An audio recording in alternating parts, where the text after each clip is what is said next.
सुप्रभात साथियों।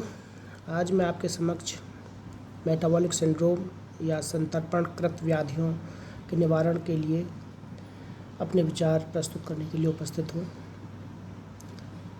जैसा कि आप सब जानते हैं, diabetes mellitus type 2, dyslipidaemia, obesity और हाइपरटेंशन, इन सब को आजकल मेटाबॉलिक सिंड्रोम के नाम से जाना जा रहा है और ये व्याधियाँ समाज में बहुत घातक रूप से प्रस्तुत हैं और कालांतर में विभिन्न हार्ट डिजीज़ जैसे CHD, इस्चेमिक हार्ट डिजीज़ और स्ट्रोक या CVA को उत्पन्न करती हैं।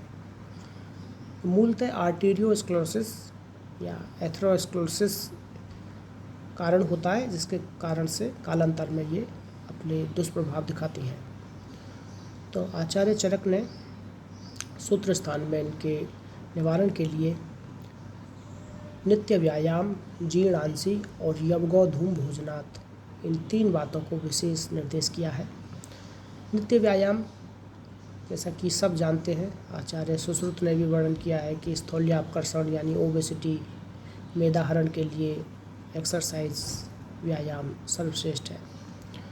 आधुनिक चिकित्सा विज्ञान के विद्वान भी आज ये स्पष्ट रूप से मानते हैं कि डेली एरोबिक एक्सरसाइज से हमारे शरीर का बढ़ा हुआ कोलेस्ट्रॉल, ट्राइग्लिसराइड्स, VLDL, LDL, इनको नियंत्रित किया जा सकता है, कम किया जा सकता है और हाई डेंसिटी लिपिड जो कि कार्डियो प्रोटेक्टिव है उसको बढ़ाया जा सकता है।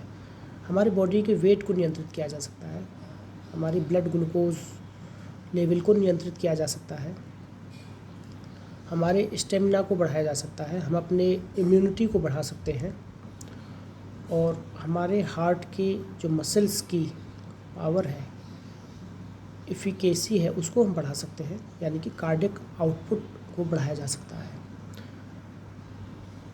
तो मसल्स को स्ट्रेंथिंग मिलती है, हमारी बोन्स को भी स्ट्रेंथिंग मिलती है एक्सरसाइज से, लेकिन ये डेली एरोबिक एक्सरसाइज होना चाहिए। दूसरा जो मुख्य विषय है वो है जीर्णांसी, यानी कि पहले खाए हुए जो हमारा खाना है पूर्ण रूप से जब पच जाए तब हमको दूसरा खाना या दूसरा मील लेना है। अदरवाइज़ ओवर ईटिंग के कारण से ब्लड ग्लूकोज का लेवल और कोलेस्ट्रॉल का लेवल कालांतर में बढ़ जाएगा।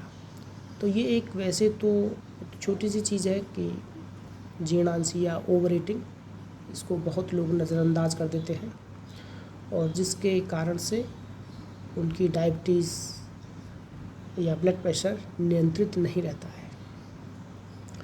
यदि हम टाइम पर खाना खाएंगे, ब्रेकफास्ट को कभी मिस नहीं करेंगे, लंच और डिनर अपने समय पर लेंगे, तो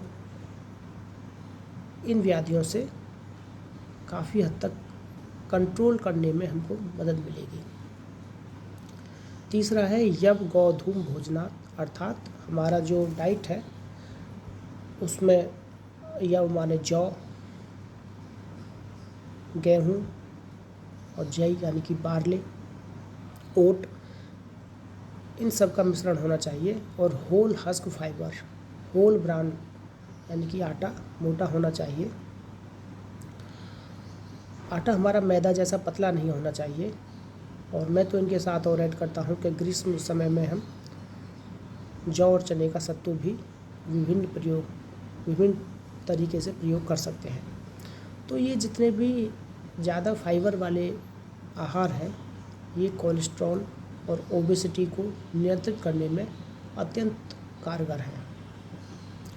इनको कहीं ना कहीं हम लोग एस्केप कर देते हैं, इन पर ध्यान नहीं देते हैं, लेकिन ये तीनों मुख्य उपादान हैं आज के इन मेटाबॉलिक सिंड्रोम को कंट्रोल करने में।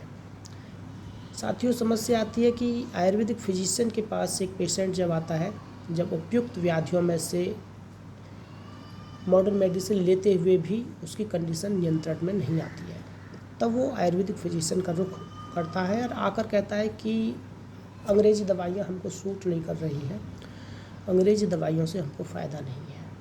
ऐसा नहीं है, मॉडर्न मेडिसिन्स अपने आप में सक्षम हैं, उनमें पूरी कैपेसिटी है डिजीज़ को सही करने की, लेकिन साथ में एक बात विचारनी है कि ये सब लाइफस्टाइल डिसऑर्डर है, और लाइफस्टाइल में जब तक सकारात्मक परिवर्तन नहीं किए जाएंगे, लाइफस्टाइल में हमारा आहार और विहार, जो आयुर्वेद में कहते हैं आहार, निद्रा, ब्रह्मचर्य, तीनों चीज़ शामिल हैं। आहार में हम कब खा रहे हैं, कितना खा रहे हैं और क्या खा रहे हैं, ये बहुत इम्पोर्टेंट है। नींद हम पर्याप्त ले रहे हैं या नहीं, और नींद पर्याप्त ले भी रहे हैं तो उसका समय क्या है। मॉडर्न मेडिसिन में ये वर्णन है स्पष्ट रूप से कि लिवर को बॉडी की डिटॉक्सिफिकेशन के लिए या बॉडी के और सब मेटाबॉलिक एक्टिविटी को नियंत्रित करने के लिए जो सर्वश्रेष्ठ समय है वो रात 11 बजे से लेके और 2 बजे तक का है। लेकिन आजकल हमारे अनेक रोगी जो MNCs में कार्य करते हैं, जिनका लाइफ स्टाइल डिस्टर्ब है, सोने जागने का कोई समय नहीं है, वो कहते हैं हम रात को 1 या 2 बजे सोते हैं, सुबह 9 बजे जगते हैं। तो क्या बॉडी डिटॉक्सिफिकेशन होगा उनका? Fat, cholesterol, blood glucose, glycogen ये नियंत्रित होगा? तो आधुनिक चिकित्सा विज्ञान के लोग उनको एटोर्वास्टेटिन, बीटा ब्लॉकर, इकोस्प्रिन, जो भी उनके यहाँ पर औषधि वर्णित हैं, देते हैं, लेकिन लाइफस्टाइल के सकारात्मक परिवर्तन पर उनको उकसाने के लिए, उनको सही रूप से उसका पालन करने के लिए शायद प्रोत्साहित नहीं कर पाते हैं। तो आयुर्वेदिक फिजिशियन का तो एक कार्य है कि ऐसे पेशेंट्स को हम कहेंगे कि आपको जीवन शैली में सकारात्मक परिवर्तन करना है। यदि ऐसा कोई भी पेशेंट 6 से 8 kg वज़न अपना कम कर लेता है, आपके कहने से डेली एक्सरसाइज कर सकता है, तो 30% तक उसकी मेडिसिन्स को कम किया जा सकता है। अब वो समय आएगा कि जब आप अपनी आयुर्वेदिक दवाइयाँ उस पर यूज कर सकते हैं। मेरा मानना है, हो सकता है कि मैं थोड़ा गलत भी हो सकता है, कि आयुर्वेदिक फिजिशियन के पास जब मॉडर्न मेडिसिन लेते हुए एक हाइपरटेंशन का या ओबेसिटी का, डिसलिपिडेमिया का पेशेंट आया, तो हम उसकी मेडिसिन कम करने की कोशिश करने के सिवाय उसको लाइफस्टाइल में पॉजिटिव परिवर्तन की सलाह देने के बात तो नहीं करते हैं, और अपनी 3-4 मेडिसिन और ऐड कर देते हैं अपने अनुभव के अनुसार। वो कोई भी हो सकती है, उनका मैं नाम नहीं लूँगा। तो इससे क्या फ़ायदा हुआ? वो रोगी तो और कंफ्यूज हो गया। 3 दवाई पहले से चल रही थी, 4 दवाई आपने दे दी, उसमें काढ़ा भी है। तो अब आगे चल के वो कौन सी मेडिसिन छोड़ेगा जब उसकी स्थिति अनकंट्रोल्ड होगी? नो डाउट वो आयुर्वेदिक दवाइयों को एस्केप कर देगा, और जब तीसरी जगह जाएगा या तीसरी पैथी के पास जाएगा या तीसरे मॉडर्न मेडिसिन के और फिजिशियन के पास जाएगा, तब वो कहेगा कि मैंने आयुर्वेदिक दवाई की थी, वो उनसे भी कोई आराम नहीं हुआ। तो हमारे सिद्धांतों में आहार, निद्रा, ब्रह्मचर्य, जीवन शैली, सकारात्मक परिवर्तन के बिना हम औषधि चिकित्सा उसकी करेंगे तो वो मेरे हिसाब से निष्फल होगी या पूर्ण प्रभावी नहीं होगी। कई बात आती है कि हाइपरटेंशन का तो आयुर्वेद में अक्षर से वर्णन नहीं है, तो उसके कारण, निदान, लक्षण, उपद्रव, ये सब तो कहीं ना कहीं वर्णित हैं आयुर्वेद में। ज़रूरत है उनको हम इकट्ठा करके खोजें और उसके संप्राप्ति विघटन करें, वही चिकित्सा है। आवश्यक नहीं है कि जीवन शैली जन्य रोग है उस समय पर इतना रहा हो, इतना उसका घातक रूप नहीं रहा हो, लेकिन हम उसको, जैसे धमनी प्रतिचय है, आर्टेरियोस्क्लेरोसिस है, ओबेसिटी है, ये सब भी तो कारण हैं डायबिटीज़ के भी, हाइपरटेंशन के भी। क्योंकि हम आधुनिक चिकित्सा विज्ञान का अध्ययन करते हैं तो देखते हैं कि ओबेस पर्सन जो है उसमें इंसुलिन की कमी नहीं होती है, बल्कि हाइपर इंसुलिनीमिया यानी इंसुलिन की अधिकता होती है। फिर डायबिटीज़ कंट्रोल क्यों नहीं है भाई उसकी? इसलिए नहीं है कि उसके जो इंसुलिन जहाँ काम करता है रिसेप्टर्स, वो ओबेसिटी के कारण से फॉल्टी हैं, उन पर दुष्प्रभाव है, तो इंसुलिन रिसेप्टर काम नहीं करते हैं। इंसुलिन की मात्रा तो ज़्यादा है। मॉडर्न मेडिसिन के लोग उसमें क्या करेंगे, एक इंसुलिन सेंसिटाइज़र जो पायोग्लूटाजोन के नाम से आती है वो और ऐड कर देंगे। और जब तक हाइपर इंसुलिनीमिया की कंडीशन रहेगी तब तक उसका पेरिफेरल वैस्कुलर रेजिस्टेंस भी बढ़ा रहेगा, जो कि कालांतर में डायस्टोलिक ब्लड प्रेशर को बढ़ाने का कार्य करेगा।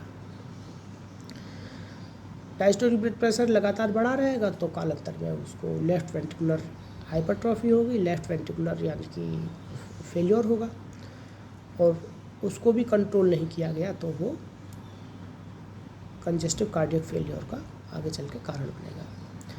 तो कहने का तात्पर्य ये है कि हमको पथ्य परहेज, जो पहले कहा जाता था अनुपान अपनी आयुर्वेदिक दवाइयों में और जीवन शैली जन्य व्याधियों में, पहले 3 भागों में चिकित्सा को एक तरह से बांटना चाहिए: डाइट, एक्सरसाइज एंड मेडिसिन्स।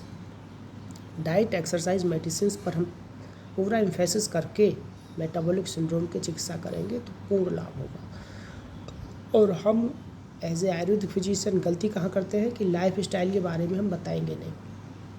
एक पेशेंट मेरे पास आया, 28 साल की उम्र उसकी केवल थी, 95 kg उसका वेट था। मैंने कहा भाई इतना वज़न आपका ज़्यादा है, सोते किस समय हो?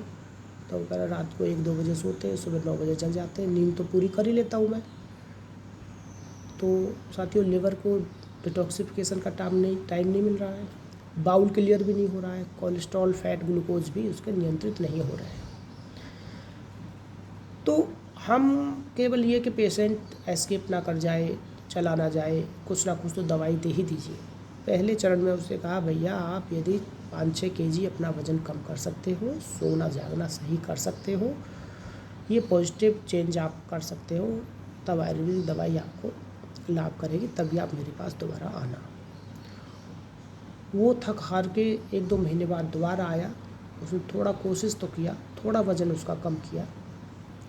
तो कहने का तात्पर्य है कि हम पहले ही सोचे रहते हैं कि पेशेंट को हम कितना बताएंगे, कौन लाइफ स्टाइल को मेंटेन करेगा, ये सोचना आपका कार्य नहीं है।